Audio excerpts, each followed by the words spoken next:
Students, ಇವಾಗ ತಾನೇ KE website ಅವರು KCET 2025 ರಿಸಲ್ಟ್ ಬಿಟ್ಟಿದ್ದಾರೆ. ಆ ರಿಸಲ್ಟ್ ಹೇಗಪ್ಪ ಚೆಕ್ ಮಾಡೋದು, ಹೇಗೆ ಸ್ಕೋರ್ ಕಾರ್ಡ್ನ ನೀವು ಡೌನ್ಲೋಡ್ ಮಾಡ್ಕೊಳ್ಳೋದು ಅಂತ ಹೇಳ್ಕೊಡ್ತೀನಿ. ಸೊ ನಾನು ಡಿಸ್ಕ್ರಿಪ್ಷನಲ್ಲಿ ಒಂದು ಲಿಂಕ್ ಕೊಟ್ಟಿದ್ದೀನಿ, ಅದನ್ನು ಕ್ಲಿಕ್ ಮಾಡಿದ ತಕ್ಷಣ ನಿಮ್ಗೆ ಈ ಥರ ಒಂದು ವೆಬ್ ಪೇಜ್ ಓಪನ್ ಆಗುತ್ತೆ. ಇಲ್ಲಿ ನೀವು ಏನು ಮಾಡಬೇಕು ಅಂದರೆ ಫಸ್ಟು ನಿಮ್ಮದು ಕ್ಯಾಂಡಿಡೇಟ್ ಅಪ್ಲಿಕೇಶನ್ ನಂಬರ್ನ ಎಂಟರ್ ಮಾಡಬೇಕು. ಸೊ ನಾನಿವಾಗ ಒಂದು ಅಪ್ಲಿಕೇಶನ್ ನಂಬರ್ ಎಂಟರ್ ಮಾಡ್ತೀನಿ.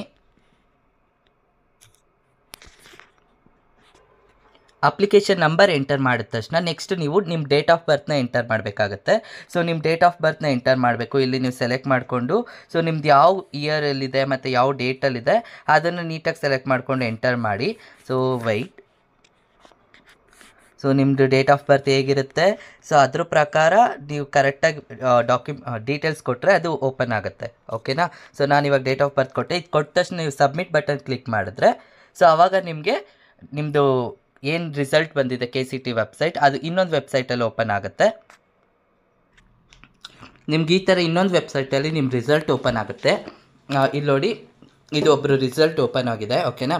ಇಲ್ಲಿ ನೀವು ನಿಮ್ಗೆ ಏನು ಡೀಟೇಲ್ಸ್ ಬೇಕು, ನಿಮಗೆ ಶೋ ಡೀಟೇಲ್ಸ್ ಅಂತ ಇದೆ. ಇದ್ರ ಮೇಲೆ ಕ್ಲಿಕ್ ಮಾಡಿದ್ರೆ ನಿಮಗೆ ಯಾವುದು ಕರೆಕ್ಟು ಯಾವುದು ಇನ್ಕರೆಕ್ಟ್ ಅಂತ ಗೊತ್ತಾಗುತ್ತೆ.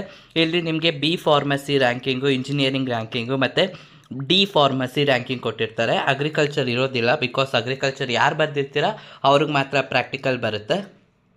ಇದು ಇಂಜಿನಿಯರಿಂಗ್ ರ್ಯಾಂಕಿಂಗ್. ಈ ಥರ ನೀವು ನಿಮ್ಮ KCET ರಿಸಲ್ಟ್ನ ಡೌನ್ಲೋಡ್ ಮಾಡ್ಕೋಬೋದು. ಓಕೆನಾ. ಸೊ ಇದು ಹೇಗೆ ನಿಮ್ಮ KCET ರಿಸಲ್ಟ್ನ ಡೌನ್ಲೋಡ್ ಮಾಡ್ಕೊಳ್ಳೋದು ಅಂತ ಹೇಳ್ಕೊಟ್ಟಿದ್ದೀನಿ.